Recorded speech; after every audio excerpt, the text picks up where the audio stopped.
Assalamualaikum warahmatullahi wabarakatuh. Kembali lagi bersama saya Yazid Febriandi dalam mata kuliah Pengantar Teknologi Informasi. Kali ini saya akan membahas tentang aplikasi perangkat lunak dan aplikasi perkantoran. Langsung saja kepada topiknya. Yang pertama kita harus mengenal yaitu software aplikasi atau bagian dari perangkat lunak komputer yang memanfaatkan kemampuan komputer langsung untuk melakukan suatu tugas yang diinginkan oleh pengguna atau user. Biasanya dibandingkan dengan perangkat lunak sistem yang mengintegrasikan berbagai kemampuan komputer, tetapi tidak secara langsung menerapkan kemampuan tersebut untuk mengerjakan suatu tugas yang menguntungkan pengguna. Contohnya, utama perangkat lunak aplikasi adalah pengolahan kata, lembar kerja, dan pemutar media. Beberapa aplikasi yang disatukan menjadi paket kadang disebut sebagai suatu paket atau suite aplikasi. Aplikasi suite contohnya adalah Microsoft Office dan OpenOffice.org yang menyatukan aplikasi pengolahan kata, lembar kerja, serta berbagai aplikasi lainnya. Aplikasi-aplikasi dalam suatu paket biasanya memiliki antarmuka atau user interface yang memiliki kesamaan sehingga memudahkan user untuk mempelajari dan menggunakan aplikasi tersebut.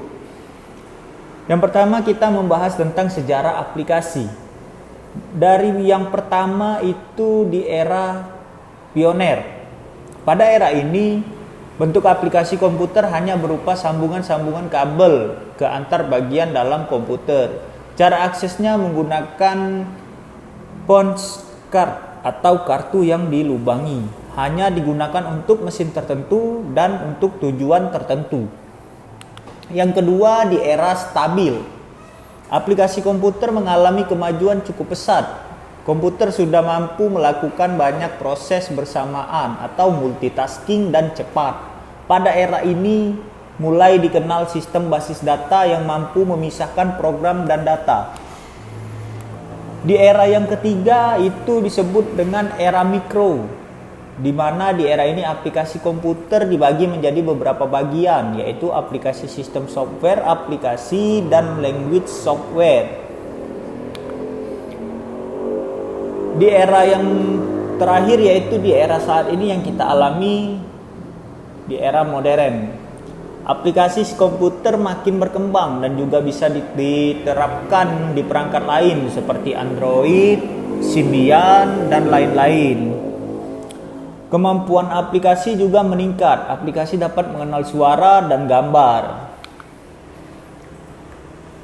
Lanjut ke beberapa klasifikasi perangkat lunak. Yang pertama ada perangkat lunak perusahaan atau enterprise software. Yang kedua ada perangkat lunak infrastruktur perusahaan atau enterprise infrastruktur software.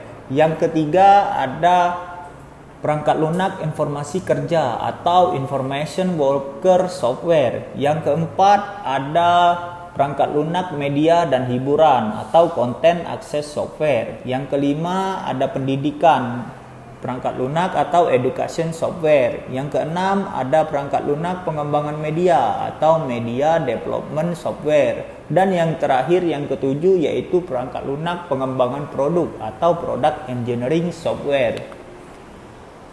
Yang pertama kita bahas tentang perangkat lunak perusahaan atau enterprise software. Ini biasa digunakan untuk melakukan pengorganisasian kegiatan perusahaan. Contohnya di perusahaan finansial ada customer relationship management dan supply chain management. Yang kedua ada perangkat lunak infrastruktur perusahaan atau enterprise infrastruktur software. Perangkat lunak ini fungsinya untuk membantu kinerja perangkat lunak perusahaan. Contohnya adalah sistem manajemen basis data, manajemen aset digital, dan manajemen dokumen. Yang ketiga ada informasi kerja atau perangkat lunak informasi kerja, yaitu aplikasi yang biasa dipakai untuk menunjukkan kebutuhan individual untuk membuat dan mengolah informasi, umumnya untuk tugas manajemen waktu, sumber daya, dan dokumentasi dan kolaborasi. Yang keempat ada perangkat lunak media hiburan. Biasanya ini dipakai untuk mengakses sebuah konten tanpa editing, tapi bisa saja termasuk software yang memungkinkan untuk mengedit konten. Misalnya Winamp, terus media player, web browser, help browser, dan games lainnya. Dan yang kelima itu perangkat lunak pendidikan. Aplikasi ini hampir sama dengan perangkat lunak media dan hiburan, hanya saja konten yang disampaikan berupa berpendidikan. Yang keenam ada perangkat lunak pengembangan media. Ini perangkat lunak ini menunjukkan kebutuhan individu untuk menghasilkan media cetak dan elektronik, contohnya graphic art software, terus desktop publishing dan HTML editor. Dan yang terakhir ada perangkat lunak pengembangan produk untuk pengembangan dan rekayasa produk hardware dan software. Misalnya itu aplikasi CAD atau Computer Aided Design dan Computer Language Editing dan Computing Tools dan Application Programmer Interface. Setelah kita membahas tentang klasifikasi perangkat lunak aplikasi, kali ini membahas tentang jenis-jenis perangkat lunak. Berdasarkan cara pendapatkannya dan hak pemakainya, perangkat lunak dapat digolongkan menjadi beberapa jenis, di antaranya perangkat lunak komersial, perangkat lunak domain publik, shareware, freeware, rentalware, free software, atau open source. Jenis yang pertama yaitu perangkat lunak komersial. Tiap orang yang ingin menginstal software ini harus membelinya. Jika tidak, maka dianggap membajak perangkat lunak yang akan dikenakan sanksi hukum. Contohnya ada Microsoft Office, Adobe Photoshop, dan CorelDRAW. Jenis yang kedua itu perangkat lunak domain public. Tidak disertai hak cipta, siapa saja bebas mengedit isi program, termasuk membuang nama penciptanya dan memperlakukannya seperti karya cipta sendiri. Umumnya berupa source code dan banyak ditemukan di internet, contohnya SQLite. Yang ketiga ada jenis perangkat lunak shareware. Ini tidak terdapat source code dan bisa digunakan oleh user dengan tujuan untuk dievaluasi dalam jangka waktu tertentu secara gratis. Dan jika masa evaluasi selesai, maka pengguna harus membayar agar bisa terus memakainya. Ada juga jenis yang keempat itu freeware. Ini bebas digunakan siapa saja tanpa harus membayar. Alasan dibuatnya freeware adalah sebagai penarik bagi user untuk membeli versi lebih lanjut dengan fitur yang lebih lengkap.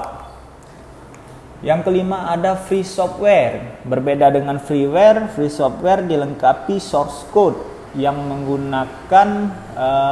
memungkinkan siapa saja untuk ikut mengembangkan aplikasi tersebut. Jenis yang keenam itu ada open source. Hampir sama dengan free software karena istilah open source dipakai untuk menghilangkan makna free pada free software yang memiliki arti yang bermacam-macam seperti gratis dan bebas. Dan istilah versi dan rilis. Istilah versi menyatakan perubahan besar pada perangkat lunak aplikasi. Umumnya dinyatakan dengan bilangan seperti 2.0, 3.0, dan 4.0 dan seterusnya. Atau bisa juga menggunakan notasi lain. Misalkan Microsoft menyatakan kode tahun untuk versi produk softwarenya. Sedangkan istilah rilis menyatakan perubahan kecil terhadap versi yang sama, dinyatakan dengan angka di belakang tanda titik, misalnya 2.0 menjadi 2.1, 2.2, atau bahkan bisa menjadi 2.1.3.3. Setelah membahas tentang sejarah perangkat lunak, klasifikasi dan jenis perangkat lunak, kali ini kita lanjut membahas tentang aplikasi perkantoran. Aplikasi perkantoran sendiri adalah sebuah perangkat lunak yang diperuntukkan khusus untuk pekerja di kantor. Komponen-komponen umumnya didistribusikan bersamaan, memiliki antarmuka, pengguna yang konsisten dan dapat berinteraksi satu sama lain. Kebanyakan aplikasi perkantoran terdiri dari sedikitnya sebuah pengolahan kata dan sebuah lembar kerja. Sebagai tambahan, aplikasi dapat terdiri dari sebuah program presentasi, peralatan basis data, aplikasi grafis, dan peralatan komunikasi. Sebuah perkantoran juga dapat memiliki sebuah klien surat elektronik dan manajer informasi pribadi atau paket groupware. Dalam sebuah perusahaan saat ini kebanyakan menggunakan Microsoft Office untuk program aplikasi perkantoran mereka.